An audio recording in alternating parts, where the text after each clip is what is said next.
Jokowi sebagai petugas partai menang, ya, tapi tidak diberikan reward, malah diberikan punishment. Anda kalau memimpin total politik, kalau rugi terus, kan dipecat dong sama pemegang saham lain. Iya, masa saya pecat diri saya sendiri. Iya, Ya, betul. atau kita bubarin aja. Ya, bubarin. Gitu kan ya. Artinya apa? Organisasi itu harus ada akuntabilitas. Kalau pemilu kalah, pemilihan presiden kalah, harus bertanggung jawab dong pemimpinnya. Jenderal kalah perang ya dipecat dong, ya, sama panglima tertinggi. Komandannya pasti dipecat. Nah, kalau partai politik mengajukan calon presiden, berjuang mendukung, kalah, yang salah siapa? Dan yang harus bertanggung jawab siapa? Jokowi yang disalahin.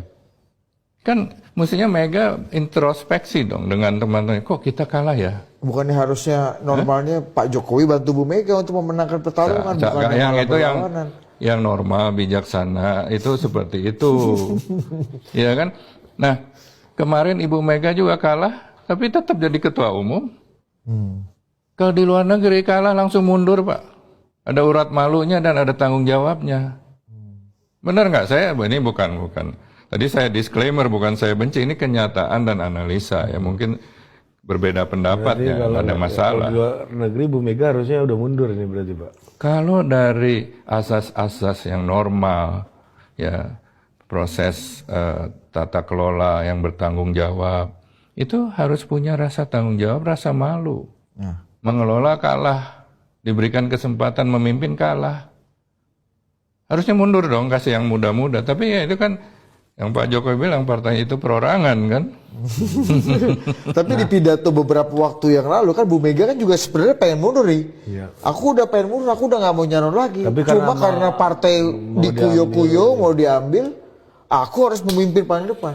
Bahkan waktu kemarin pidato juga ketika Mas Hasto kabarnya diganggu secara hukum gitu. Kapolri mau Kapolri saya mau datengin. Kalau Mas Hasto dipanggil ada apa-apa dengan KPK, saya akan datang ke KPK. Jadi masalahnya udah di Saya dengar pidatonya kok miris sebagai teman lama ya.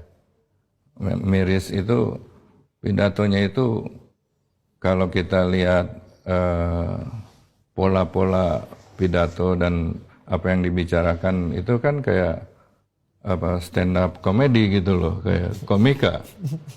Iya dong. Benar nggak? One way, ketawa, ada audiens yang tepuk tangan. Nah, satu hal lagi dari segi substansinya. Kalau yang ngomong di stand up comedy, kalau anak buah saya dipanggil KPK, saya geruduk KPK, itu ketawa semuanya. Tapi ini konteks orang pemimpin berbicara seperti itu. Itu kan mengatakan membuli KPK. Ya kan kalau yang ngerti hukum tidak akan pernah bicara seperti itu. Nah itu yang mestinya ada yang kasih tahu. Jangan bicara seperti itulah, ya kan? Kita memberikan contoh yang baik kepada rakyat, menghormati hukum, ya kan?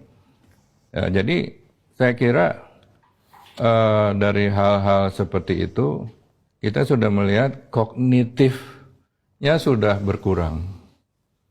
Kognitif itu dalam bahasa Indonesia itu daya kemampuan berpikir dan bertindak itu sudah berkurang. Jadi saya melihat sangat menarik sih. Ya. Kalau tadi dikatakan ya, karena terancam tidak ada lagi yang bisa memimpin, itu nggak beda sama Pak Harto. Pak Harto udah pilih terus sebagai ketua Golkar, sebagai presiden. Malah secara bulat tidak boleh lonjong. Satu orang pun anggota MPR bisa diciduk kalau tidak setuju. Itu kan aparatnya menggerak. Benar nggak semua orang milih dia?